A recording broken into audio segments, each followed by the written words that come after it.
O dakilang Ama na makapangyarihan sa lahat, maraming salamat, Panginoon, sa umaga ito. Salamat, Panginoon, sa isang bagong umaga na ibinigay. At sa aming pong pagtitipon, Panginoon, dalangin po namin, O Diyos, ang presensya ng Banal na Espiritu, Panginoon. Dalangin ko po, Panginoon, ang inyong alipin, O Diyos, na gagamitin sa harapan ng pulpitong ito. Ay niyo pong hawakan, Panginoon, yung Banal na Espiritu siyang magsalita. May pahayag ng katotohanan ng Diyos at higit sa lahat ay maparangal ng mga Panginoon, sa lahat po ng mga makikinig, dalangin ko po, Panginoon, ang inyong pong biyaya, Lord, na magbigay ng bukas na puso at isipan, pagkaunawa, patigid sa lahat, Panginoon, yung puso na hanggang gawin ang anumang bagay, Panginoon, na yung ipapanayag sa umaga. Dalangin po namin ito, O Diyos, sa lahat po ng inyong iglesia, sa umagang ito na nagsisigawa ng kanilang gawain, sa pangalan ng ating Panginoon Jesus. Amen at Amen. So, marahil po ay isa sa mga bagay na palagi ninyong nakikita kayo sa balita ay tungkol sa gera. Pero wala doon yung topic ko. So, before, ang ating pong meron pong series is which is God's Symphony.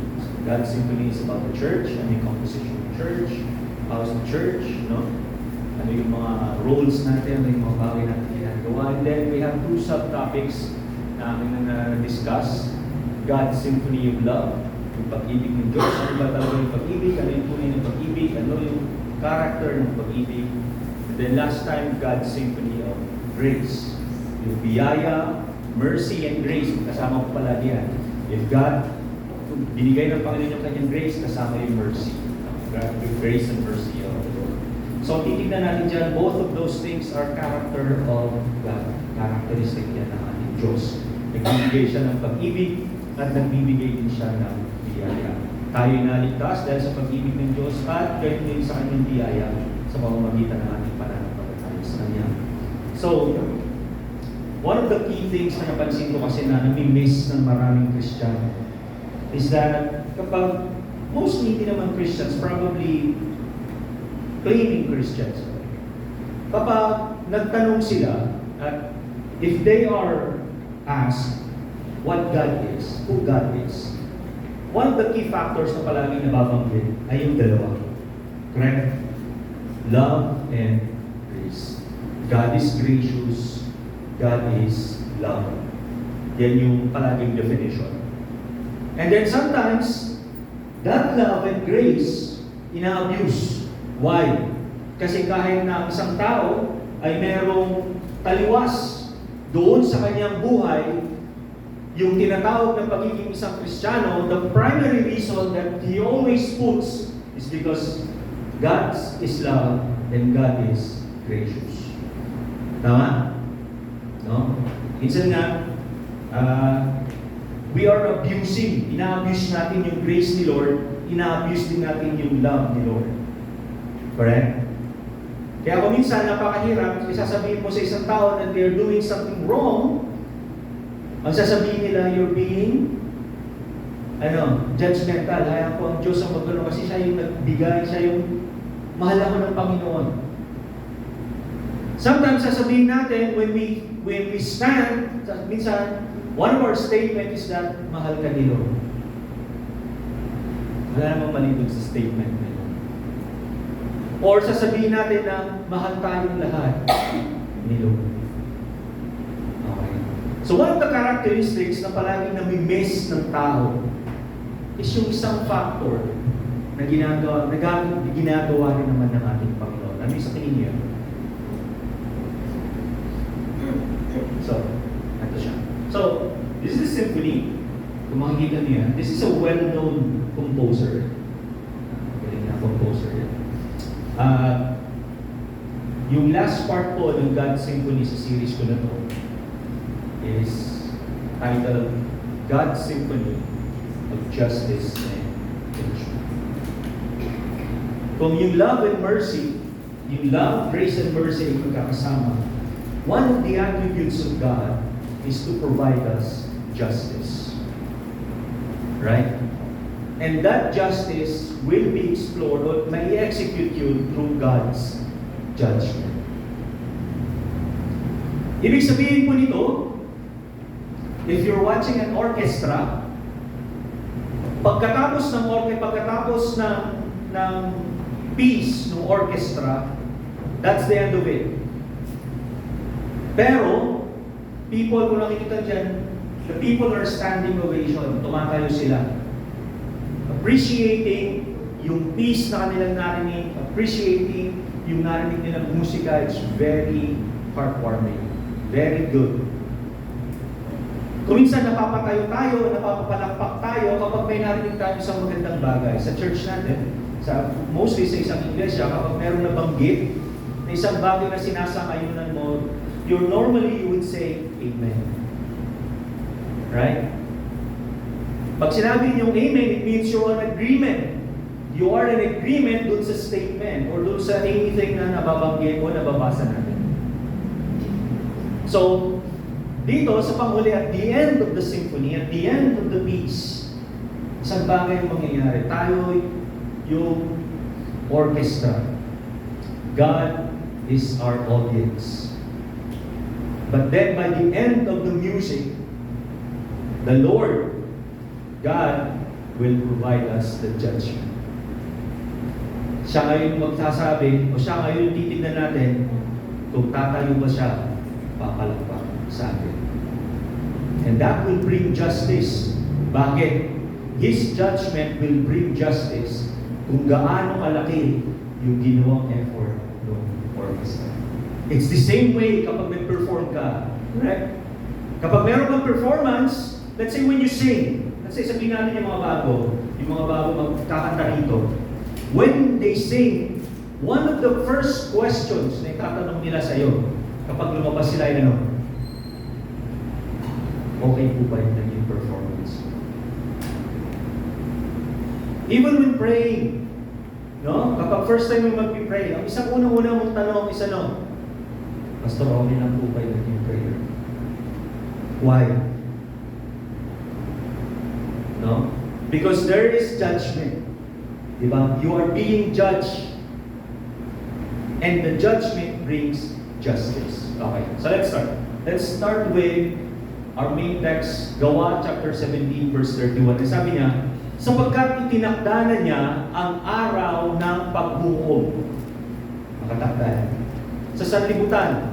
At ito'y buong katarungan, justice, niyang gagawin sa pamamagitan ng isang tao na kanyang hinirang. Pinatunayan niya ito sa lahat ng ang taong iyon ay kanyang muling binuhay. And the text, sabi dito ni Gawa, ni Lucas, si Lucas ang sumulat nito. Ni Lucas, ay sinasabi niya rito na itinakda ng Diyos ang paghukom sa sanlibutan. Tinakda niya na. It's done. Nandun na yung date. At upang ibigay yung katarungan, yung justice, sa pamamagitan daw ng isang tao. At sinong taong yun? Si Jesus. Dahil siya yung muling binuhay. Sabi niya sa wikang Ingles, for He has set a day that He will judge the world with justice by the man He has appointed. He has given proof of this to everyone by raising Him from the dead. So who will be the great judge? Christ. Si Jesus Christ. So meron lamang po akong 5 points to discuss. Actually, pwede isang buong taon yan. But, gawin natin, quick lang to. So, let's start with the definition. What is justice? Justice is the objective standard of moral rightness. Whereas, judgment is the deliberate, necessary application of that standard. No? Ang ibig sabihin nito, yung hustisya po ay isang objective, something that is tangible, something that can be measured, no? Ng ating morality. Yung judgment naman is the application. Ibig sabihin nito, if there is a standard moral rightness, then there must be judgment. Meron dapat mangyari paghuhusga. Para kang bumuo ng cake. Nagluto ka, sabi natin si Jay, nagluto ng pakbet. No? Nung nagluto ng pakbet si Jay, merong halong carrots.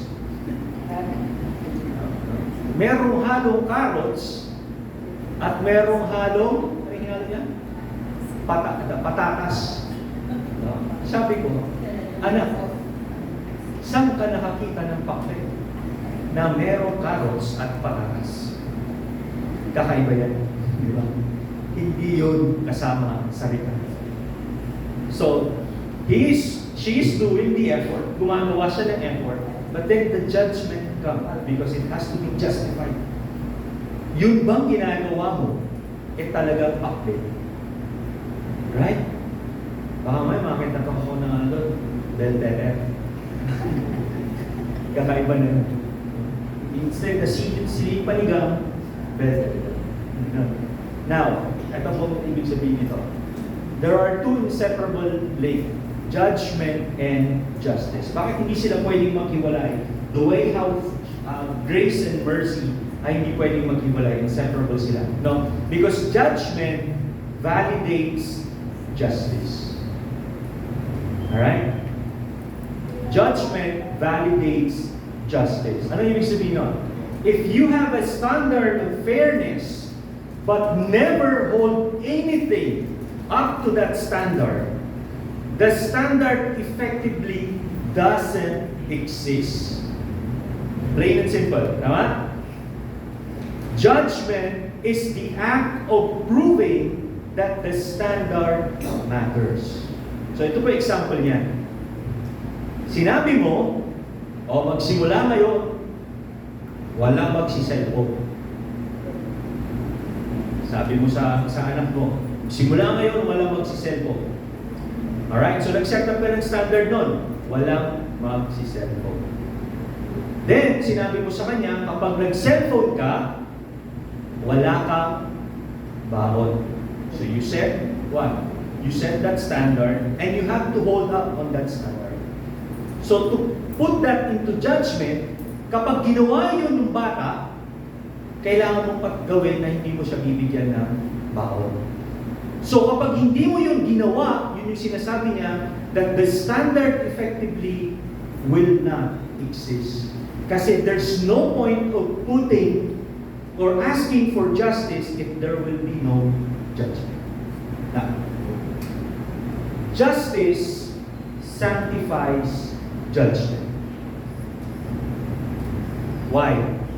Kasi without a foundation of objective justice, judgment becomes nothing more than personal opinion. Why? Kasi ang mangyayari po ay sarili mo lang.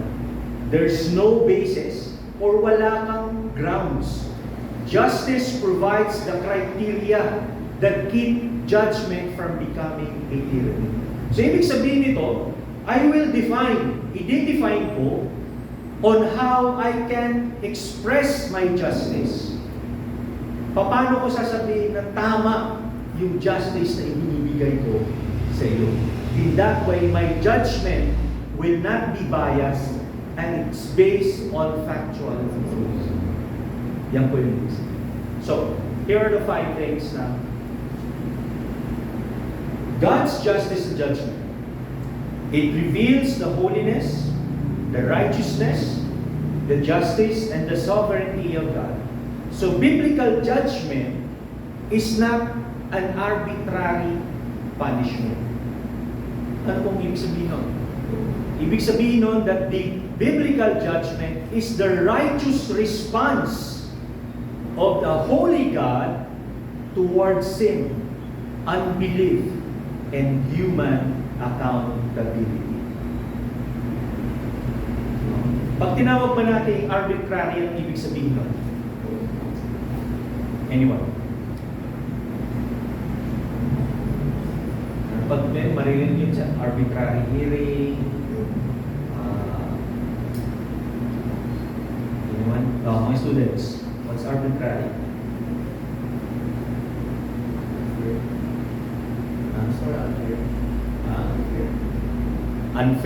Unfairness? Hindi.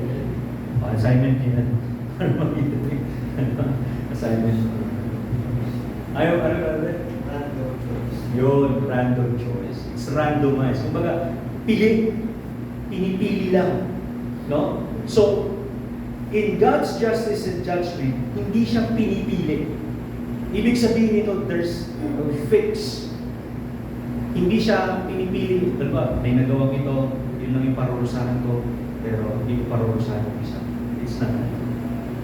So, it is the response of God sa kasalanan, disbelief, and our human accountability. So, let's start with the first one. The nature of God's judgment. What is the nature of God's judgment? Ano ba yung nature, yung likas ng Diyos sa pagmusga? Alam po ninyo, one of the biggest lie ni Satan na hindi ginagamit niya sa marami is that God does not hate. God hates.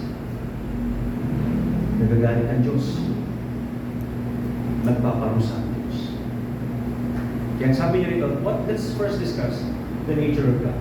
Buksan natin sa Romans chapter 2, verse 5 and 6. Sabi niya, ngunit, sa katigasan ng inyong ulo at di pagsisisi, lalo mong pinapabigat ang parusang igagawad sa iyo sa araw na iyon. Kung kailan maihahayag ang puot at makatwirang paghatol ng Diyos, sapagkat igagawad niya sa lahat ng tao ang naaayon sa kanilang mga ginawa. So there are 2 points titignan natin dyan. Unang-una, the nature of God, yung nature ng Diyos, pagdating sa pagbubuo, it's not arbitrary. Kundi meron siyang reason, meron siyang cause, meron siyang bagay na tinitignan. And one of the key things na binanggit dyan sa Romans chapter 2, ang sabi niya doon, is yung katigasan ng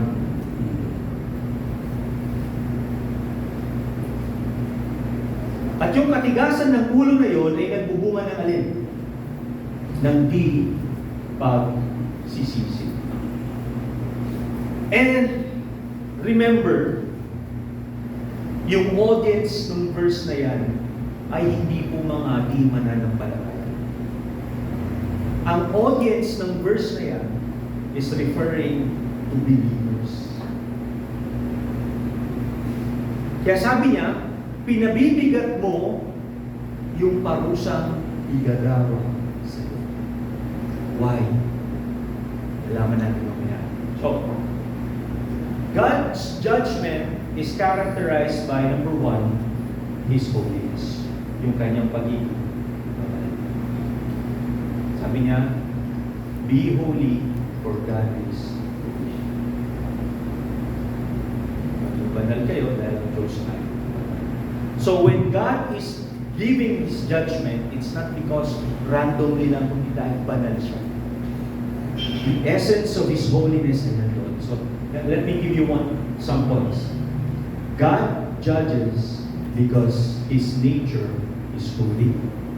Number 2, God, because of that holiness, God cannot ignore sin because His holiness demands justice. Yung kanyang pagiging banal ay nangangailangan ng justisya. Or else, ang sasabihin natin, God is so unfair. So, ano sabi ko niya sa awit, chapter 89, verse 4? Ang kaharian mo ay makatarunan. Saligang matuwid ang pinagtayuan, wagas na pag-ibig at ang katapatan, ang pamamahala mo, ginagawa.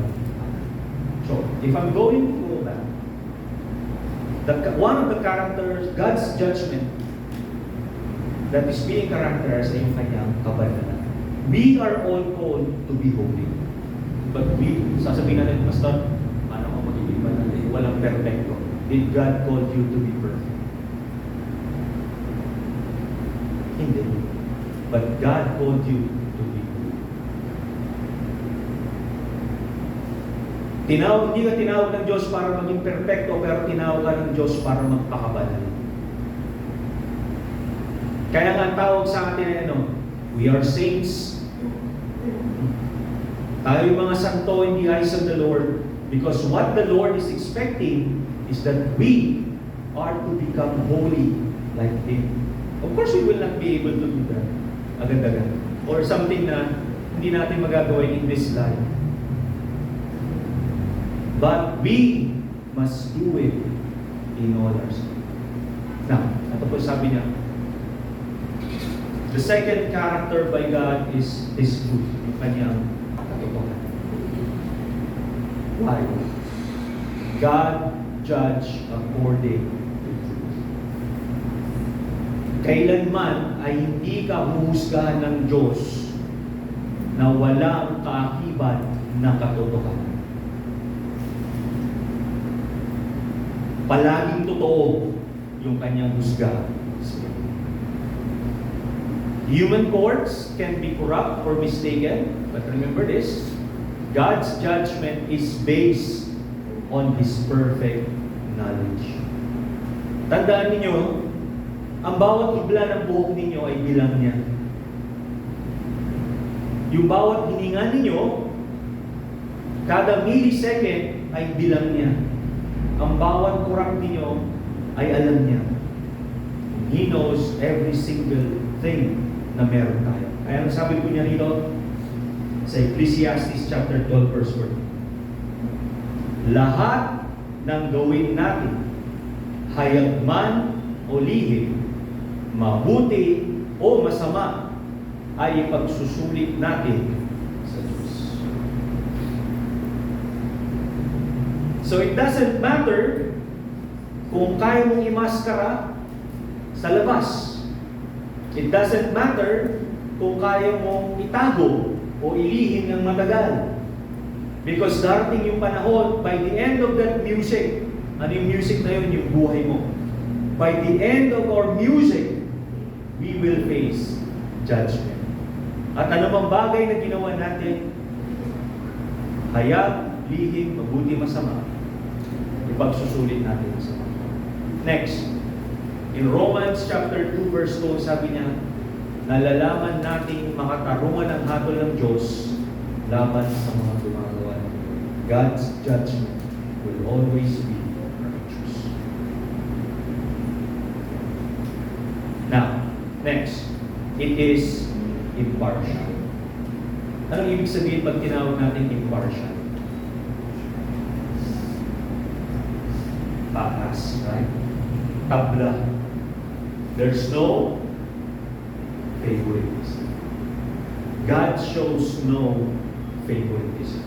It doesn't matter, walang problema o walang bagay, lahat sa harapan ng Panginoon ay parehas. Ibig sabihin nun, your status, your wealth, your ethnicity, your religion or sect will not influence God's verdict. Hindi po yung mababago. Yung judgment ng Panginoon fixed. Walang bagay na magbabago.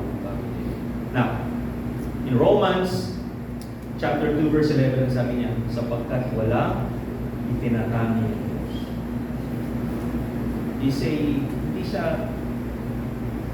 He doesn't care kung ano ka. The way kung paano niya in-offer yung salvation niya, na wala siyang pakialam kung ano ka no. It's the same way kung paano niya gagawin yung kanyang judgment.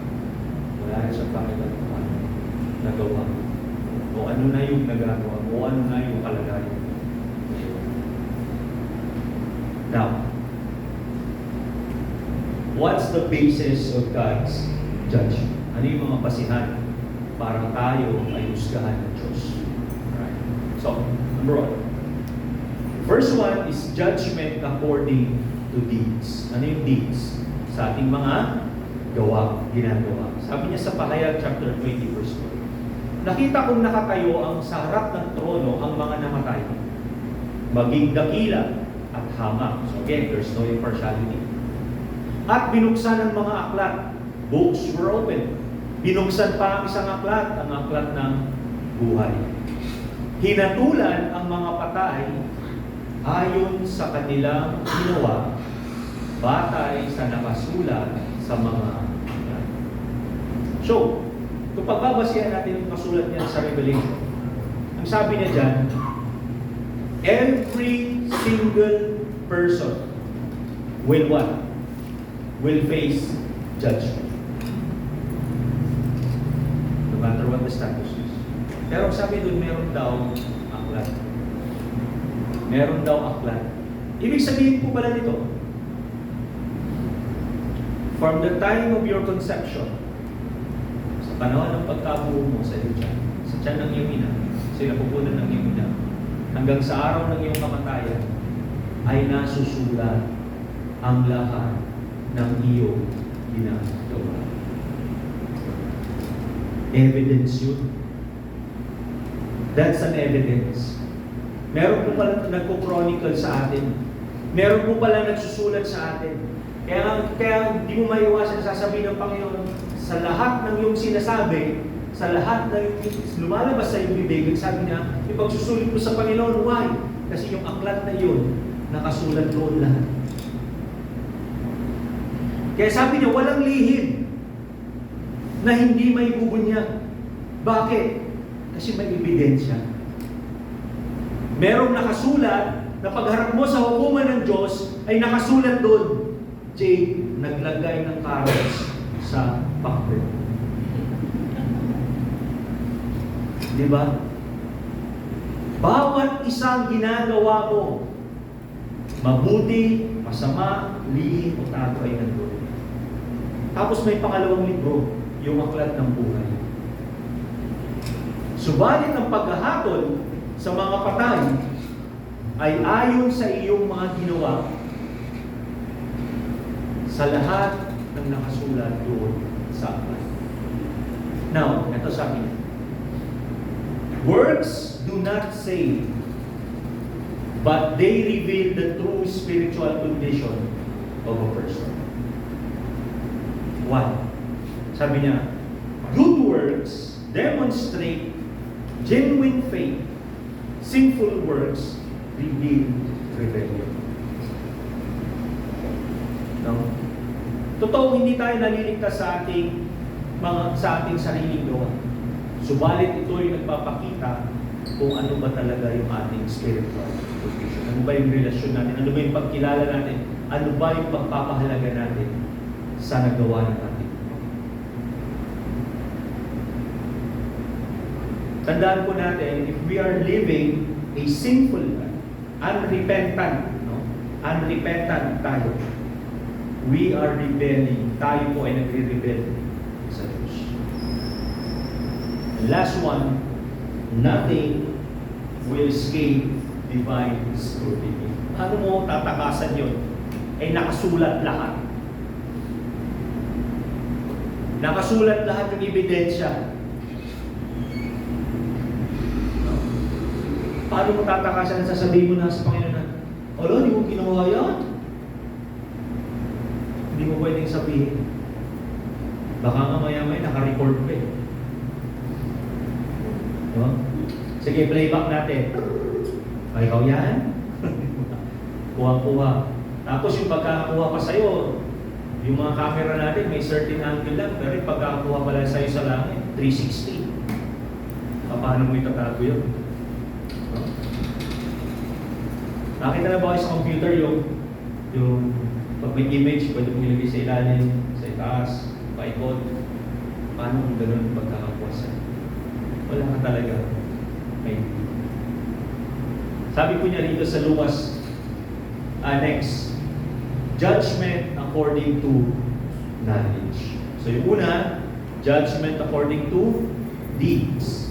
Next one is judgment according to knowledge. Sabi niya sa Lucas chapter 12 verse 47 and 48. ang alipin na nakakaalam ng kalooban ng kanyang Panginoon, ngunit nagpapabaya o ayaw tumupad sa ipinagagawa nito ay paparusahan ng mabigat.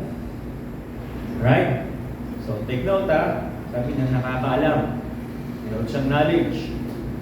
Yung kalooban ng kanyang Panginoon ay alam niya. Sabi niya, nagpapabaya. Pag tinawag natin nagpapabaya, anong ibig sabihin nun? Kapag ba ang ating pagsunod ay selective, pagpapabaya ang tawag doon. Halimbawa, sabi ko, pipiliin ko lang. Is that pagpapabaya? Yes, right? Pag selective lang yung ating pagsunod, o pinipili lang natin kung kailan tayo susunod, o ano yung susundin natin, that's pagpapabaya because you still have the knowledge. Right? Now, ito sabi niya sa verse 48. Ngunit ang alipin hindi nakakaalam.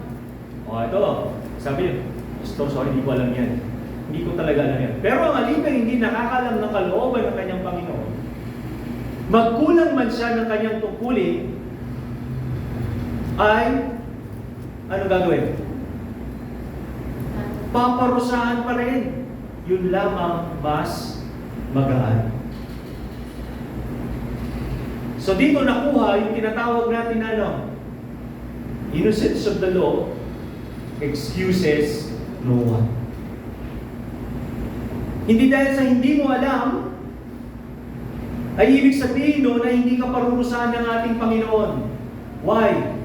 Bakit sa tingin niyo? Sasabihin niyo, Lord, unfair yun. Lord, unfair yun, hindi ko alam eh. Hindi ko naman alam. Alam niyo kung bakit kailangan pa rin parusahan kayo ng Panginoon? Because it is your duty to know the will of your Lord. Kasi trabaho mo yun na alamin yung kalooban ng Diyos. Trabaho mo yun na alamin kung ano yung nais niya. So you can perform your task and your duties. Kaya sabi niya, ang binigyan ng maraming bagay ay hahanapan ng maraming bagay. At ang pinagkatiwalaan ng lalong maraming bagay ay pananagutin ng lalong maraming bagay. It is, hindi excuse na hindi mo alam. Because kung you see God, you see Christ as your Lord, and you want to please God, hahanapin mo yung kanyang kalooban. So, ma-eliminate yung sinasabi natin na I do not know. Ang mangyayari doon is that I am not willing. Hindi ko gusto. Now, Jesus teaches degrees of accountability. Ang bawat isa sa atin ay merong accountability sa harapan ng Panginoon. And we will be judged based on those accountabilities. Ano yung binigay sa iyo ng Panginoon? Ano yung kaalaman mo? Ano yung skill mo? Ano yung talent mo? Ano yung riches mo? Ano yung mga bagay na binigay sa iyo ng Panginoon? You will be judged by God based on it. Sabi niya ito, those with greater revelation will face greater judgment. Sa aming mga nangangaral, mas mabigat yung aming paghuhusga. Mas mabigat yung aming parusa. Bakit sa tingin ninyo mas mabigat?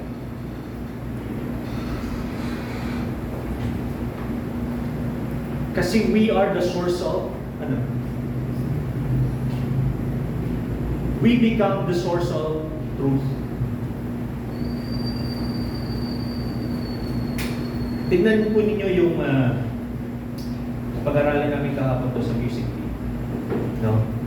Yung isang nag-claim na prophet sa TikTok. Ito sa isang kahapon sa music team. Yung isang prophet na nag-claim sa TikTok na propeta daw siya.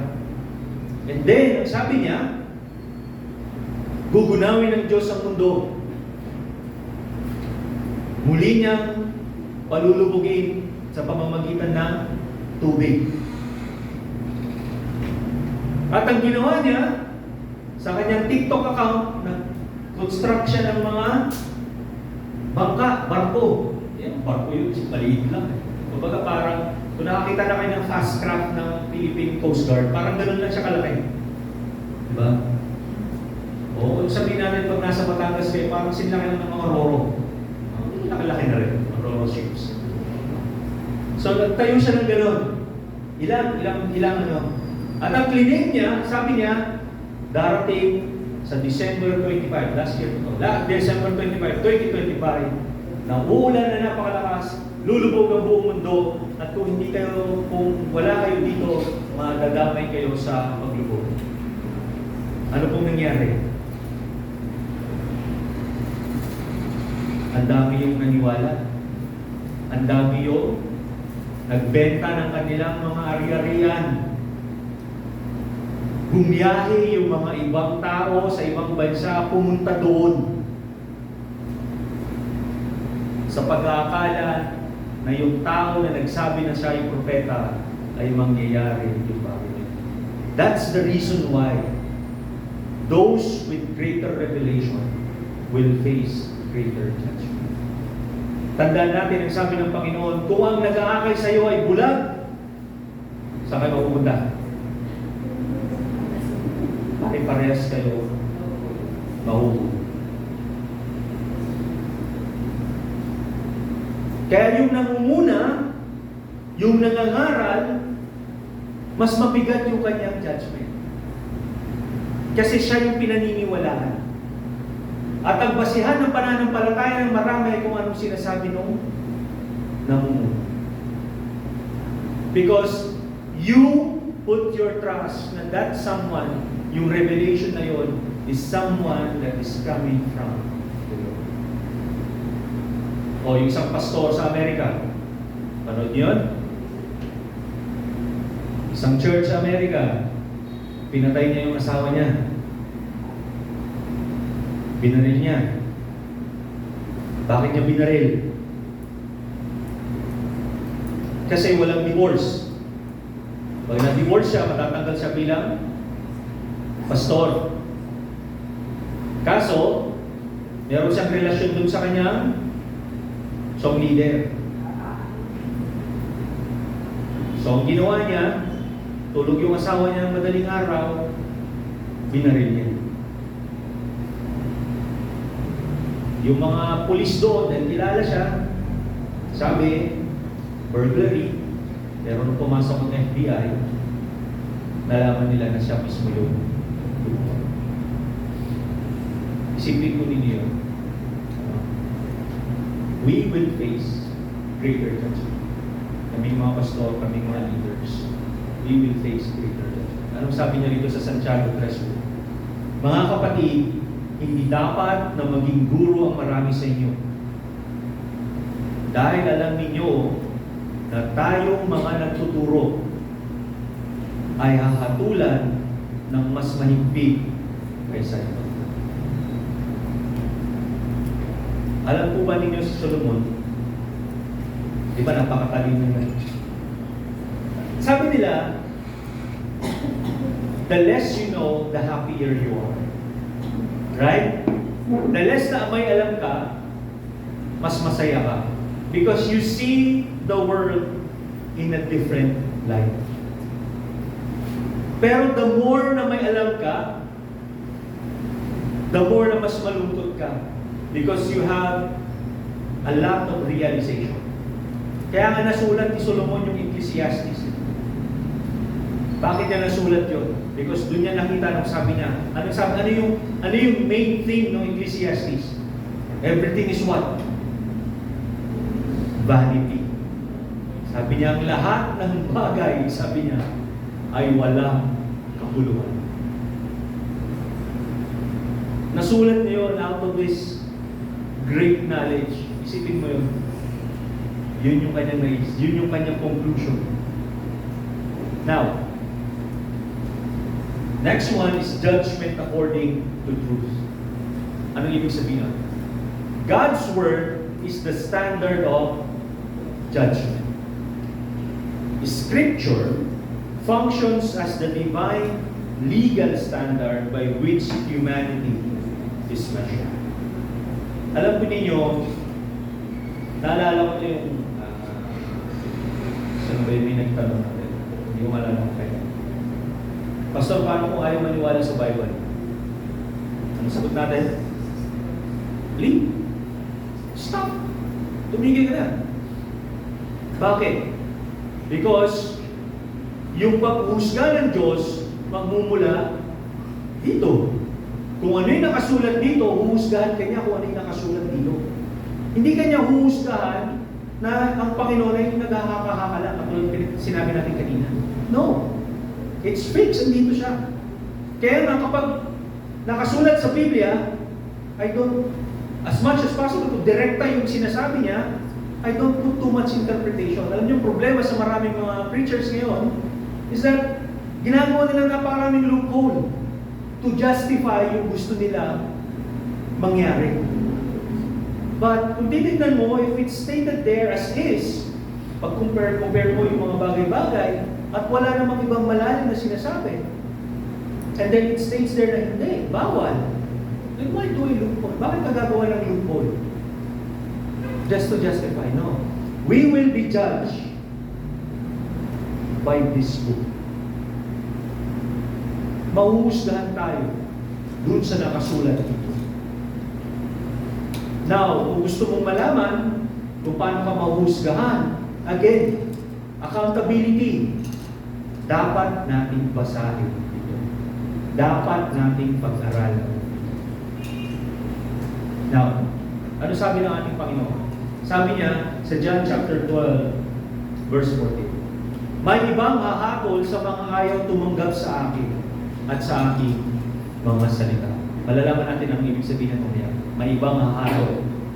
Ang salitang ipinahayag ko ang hahatol sa kanila sa huli. So, ano sabi niya? My word. Jesus Christ is the living Word of God. Ito yung hahatol sa iyo. So kaya wala may dadahilan ng tao eh. Bakit? Ano sabi ng Panginoon? O ayan na. Basahin mo na lang.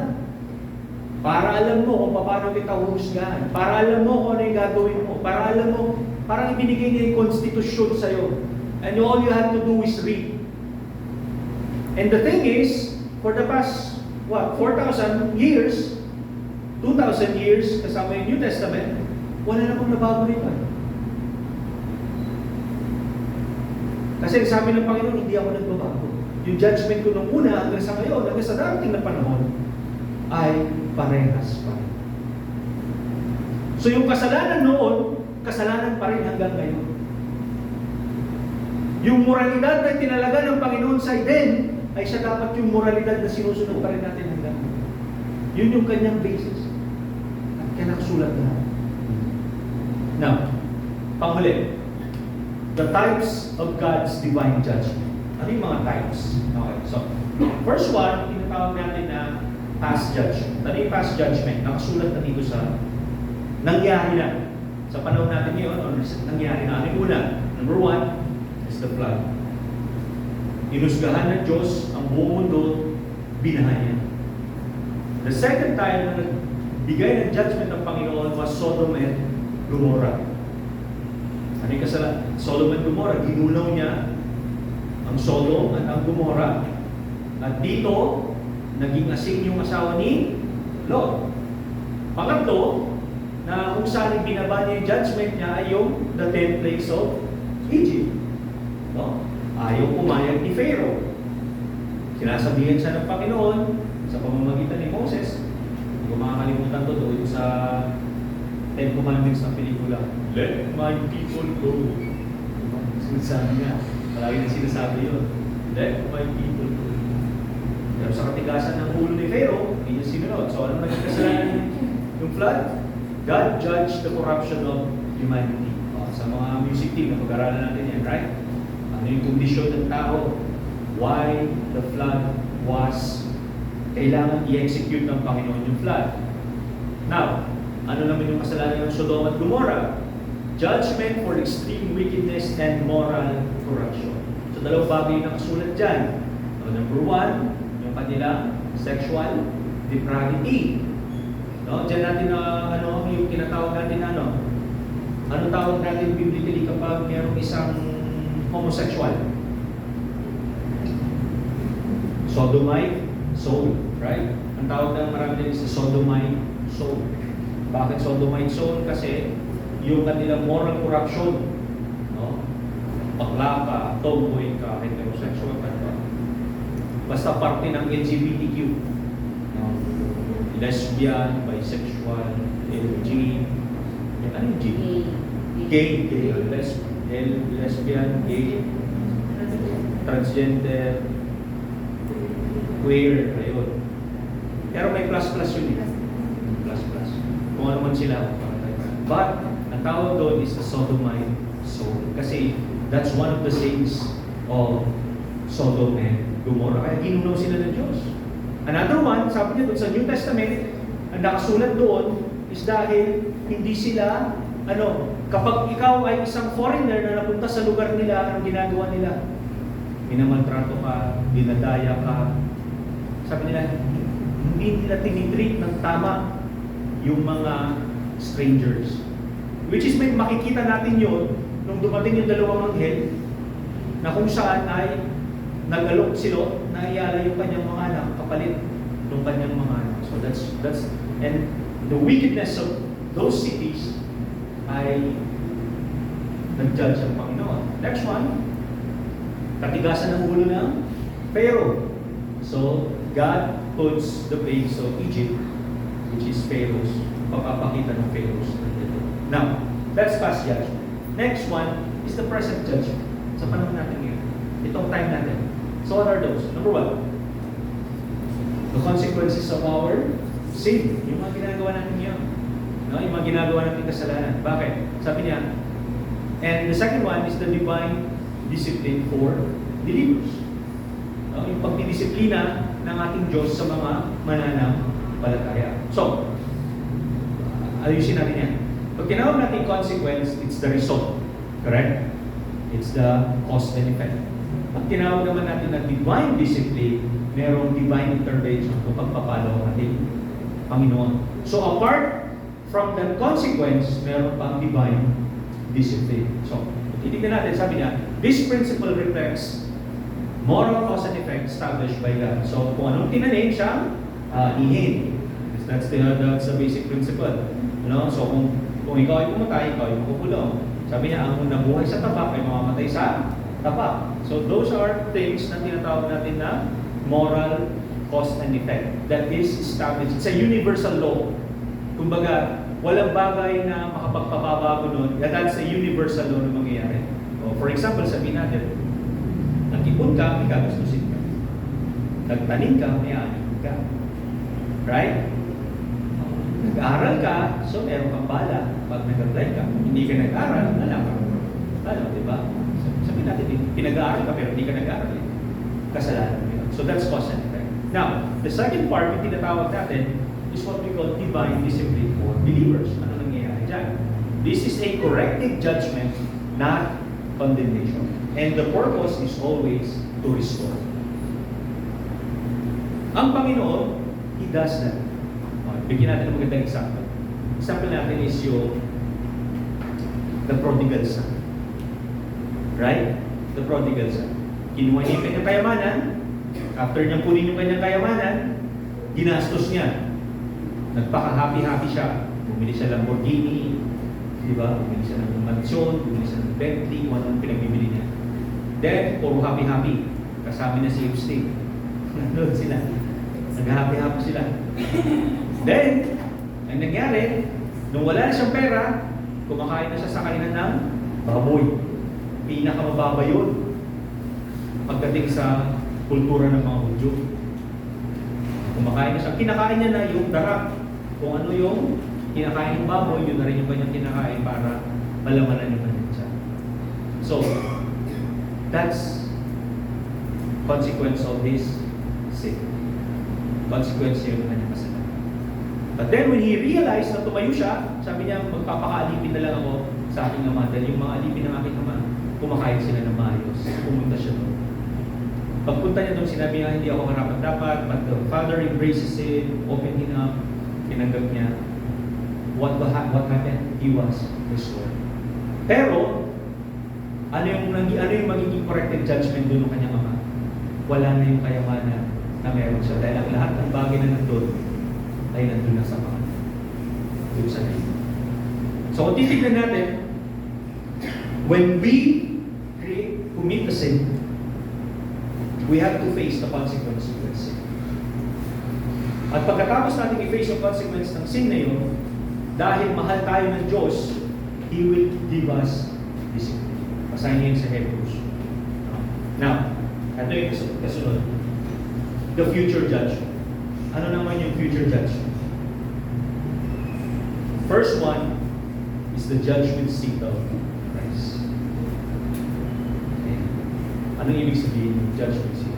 2 Corinthians chapter 5 verse 10, sabi niya, sapagkat lahat tayo ihaharap sa hukuman ni Kristo at tatanggap ng nararapat ayon sa ating mga gawang mabuti o masama nang tayo nabubuhay pa sa daigdig. So the first question is, sino yung mga haharap sa judgment seat of Christ? Sino? Christians. The church. Ang tanging haharap lamang sa judgment seat of Christ. Hindi kasama dito yung mga believers. Sabi niya dito, the Greek term bema refers to a tribunal platform where rewards were given. So this judgment concerns just the believers. Tayo lamang po ng mga mananampalataya. So how are we going to be judged? Paano tayo i-judge ng Panginoon dito? Sabi niya dito, So yung purpose nito was to evaluate yung service, reward your faithfulness, and test your works. So how? Paano? That's a good question. Ano? Buksan natin sa 1 Corinthians chapter 3, verse 10 to 15. Ayon sa kagandahang loob ng Diyos sa akin, inilagay ko ang pundasyon. This is Paul speaking. Tulad ng isang mahusay na tagapagtayo, iba naman ang nagpapatuloy sa pagtatayo ng gusali. Ngunit dapat maging mag-ingat ang bawat nagtatayo. So, basagin natin yan. Ano sabi doon? By the grace of God, sabi niya na, iniligay ko yung pundasyon. Sino yung pundasyon? Christ. Si Jesus Christ. Sabi niya, I lay out the gospel. Inilagay ko yung gospel sa inyo. Now, sabi niya, tulad ng isang mahusay na tagapagtayo, which means, dinisciple niya, binigyan niya ng knowledge, in-equip niya. Now, iba naman yung magpapatuloy. Sabi niya, so, basically, sinasabi ni Paul, ako yung tanim. Iba yung magpapatuloy, sabi niya, iba yung magdidilig. Okay? Iba yung magdidilig. So, ibig sabihin nito, halimbawa, pasusowin ko kayo, nasolving ko kayo, napakilala ko kayo, na-disciple ko kayo, pero yung paglago ninyo, maaaring iba yung magbibigay ng paglago. Alright? Yung pag-grow, yung continuous growth ninyo. Now, ganyan sabi niya, ngunit dapat maging maingat ang bawat nagtatayo. Why? Sabi niya si 11, sapagkat wala nang ibang pundasyong maaaring ilagay maliban sa nailagay na. At walang iba kundi si Jesus Cristo. Bakit niya sinabing mag-ingat? Kasi sometimes po, ito totoong nangyayari ito. No? Kung minsan, si Kristo napapalitan. Yung pundasyon na yun napapalitan, anong nangyayari? Sinong pumapalit? Si pastor. Ang pumapalit si pastor. O kung hindi naman si pastor, yung grupo. Yung pangalan ng grupo ang pumapalit. Yun na yung pundasyon na nilalagay. At nawawala si Kristo. Si Kristo, shadow na lang. Sinasabi pa rin yung pangalan ni Kristo, pero shadow na lang siya. Hindi na siya yung pundasyon. Kaya sabi niya doon, sapagkat walang ibang pundasyon na maaaring ilagay maliban na walang iba kundi si Kristo isa. So, si Kristo isa. So, ano sabi niya? May nagtatayo na gumagamit ng ginto bilang umahalagang bato. Meron namang gumagamit ng kahoy, damo, o dayami. Okay, so may gumagamit ng bato, may gumagamit naman ng mga natural na gamit. And then sabi niya sa 30, makikilala ang uri ng gawa ng bawat isa sa araw ng paghuhukom, sapagkat mahahayag sa pamamagitan ng apoy kung anong uri ang ginawa ng bawat isa. So kung ginawa mo ay ginto, pilak, o anong uri man ng bato, o ang ginawa mo ay kahoy, dayami, o yung kung anumang uri ng gamit o materyales ang ginamit mo, sabi niya, kung ang itinayo sa ibabaw ng pundasyon, kung ano yung tinayo mo doon sa pangalan ni Jesus, ay hindi masunog, tatanggap ng gantimpala ang nagtayo doon. Subalit, sabi niya sa 14. At, ayun, 14. And then 15, ngunit kung masunog naman, mawawalan siya ng gantimpala. Pero ito'y masaya. Gayon man, maliligtas siya, kaya lang ay para siyang dumaan sa buwan. That's the reason why na tayong mga tanda natin na our foundation is Christ. Si Jesus Christ. Hindi tayo founded, wala tayong ibang pundasyon kundi si Kristo. It has to be personal. It has to be personal. Kailangan personally talaga mag-pundasyon mo ay si Jesus Christ. Now, ang tanong doon, yung i-build mo doon sa pundasyon na yun na naibigay sa iyo. Dahil pagdating ng judgment, sa judgment seat of Christ, dadaan yan sa atin. Ligtas ka na. Basically, no? Kasi wala namang makakapagpahiwalay sa iyo kapag nanatili ka doon sa pundasyon na yun. Ligtas ka na. Pero susukat yan yung reward mo sa iyong mga. Now, there are 3 results. Number 1, you get your reward. Gagantimpalaan ka. Ilan yung crowns na nakasulat sa Bible? Ilan yung crowns? 5. There are 5 crowns. Hindi ko na discuss yun. There are 5 crowns. Those are the 5 rewards na sinasabi nila. No? Sinasabi nila, yung rewards na tatanggapin nila sa Christian. Sabi nila, lahat daw ng ligtas makakatanggap ng crown of joy. Kasi magiging masaya ka. Right? Ligtas kayo. Next, sabi niya, you lose the reward. Isa lang po alam mo. So kung parang ano yan, parang kapag alam mo yung graduation,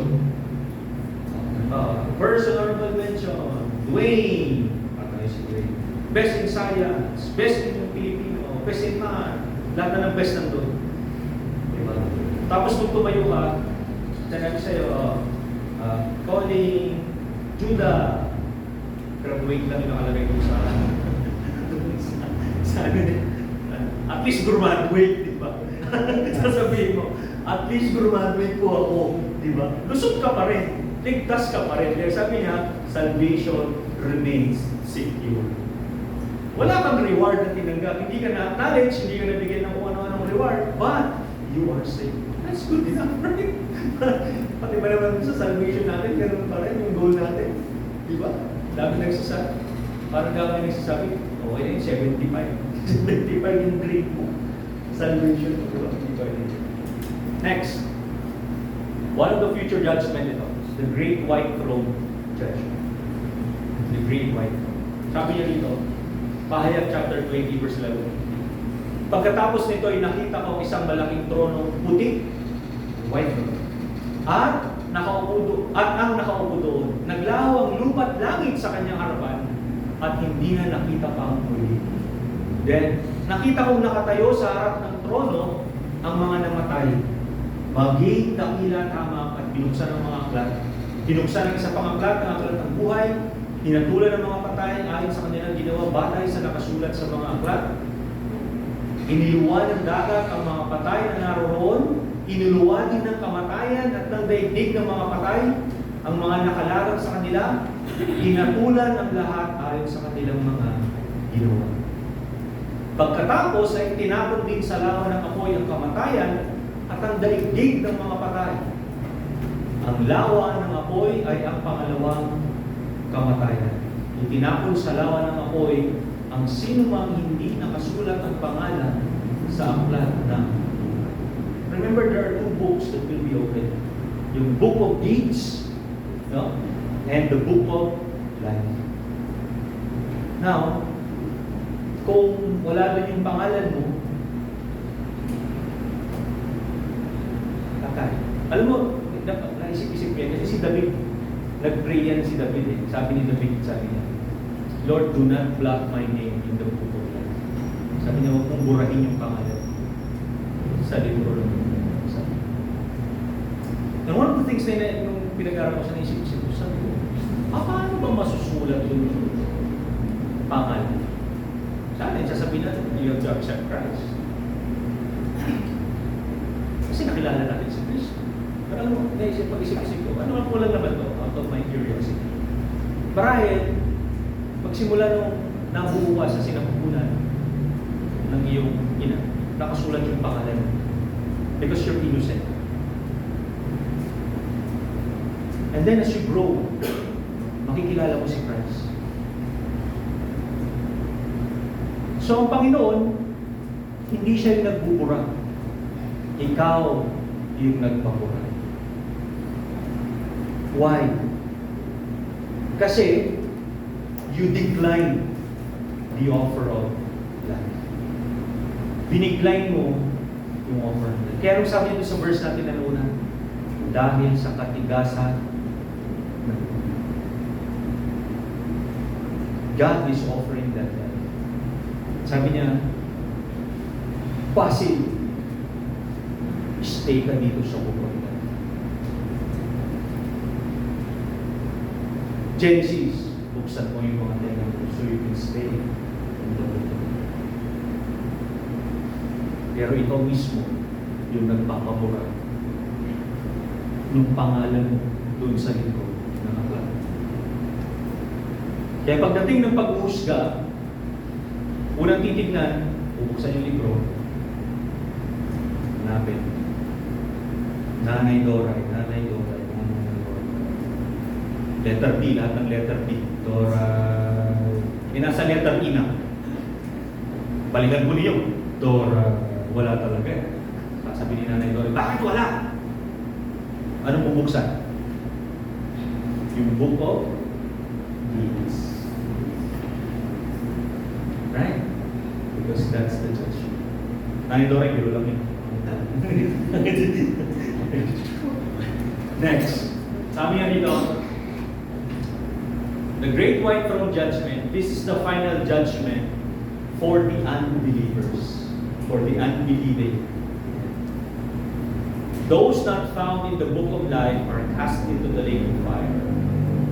And ano to? This judgment confirms the eternal separation from God for the unbelieving. Ako naniniwala ko talaga ako.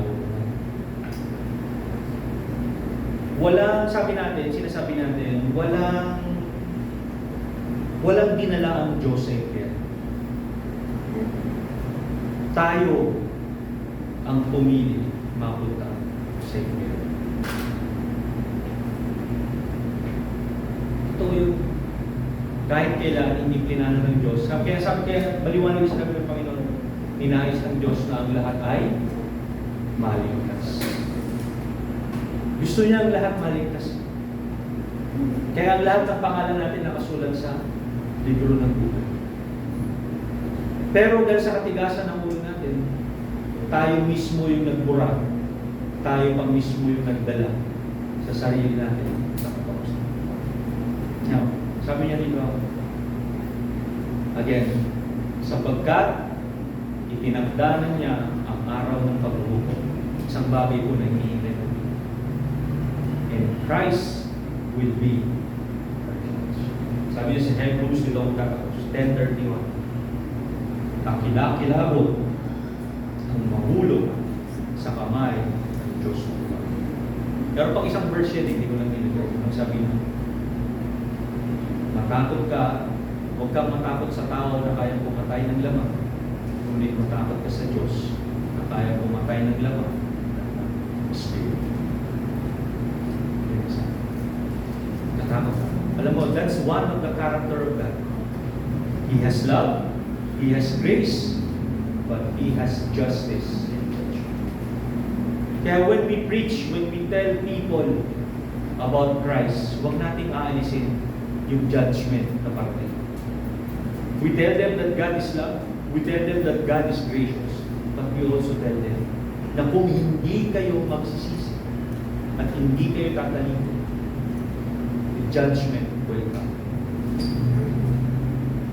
Mamamatay ka and you will face judgment. So, again, ito po yung final, last ng series ko, the God's Symphony. It's God's Symphony of Justice and Judgment. So, as a final say, the message of Scripture is therefore both a warning and an invitation. Judgment is certain, that's inevitable, but salvation is available through Christ. Kung hindi pa po natin tunay na tinanggap ang ating Panginoon, kung hindi pa po natin tunay na nakapagsisi sa ating mga kasalanan, kung hindi pa po natin nakapagkumpisal sa Panginoon, at kung hindi pa natin naisuko yung ating buhay, be grateful na gumising ka ngayong umaga. Why? Kasi it means that that's a chance ng bawat isa sa inyo ay binigyan ng Panginoon. Binigyan ng Panginoon ng pagkakataon na makakilala, sumuko, at tanggapin yung biyaya ng kaligtasan na ibinigay ng ating Panginoon. Samahan niyo po ako sa panalangin. Dakilang Ama ng kapangyarihan sa lahat, maraming pong salamat, Panginoon. Lord, tunay ang iyong salita. Ang sino mang nananatili sa iyo, Panginoon, ay iyong hahawakan at walang kaparusahan, Panginoon. Walang bagay. There's no condemnation. Tulungan mo kami, Panginoon, na maging tapat, maging totoo sa aming paglilingkod. At higit sa lahat, Panginoon, sa lahat ng oras, ay magparangalan kami sa buhay. Maraming salamat.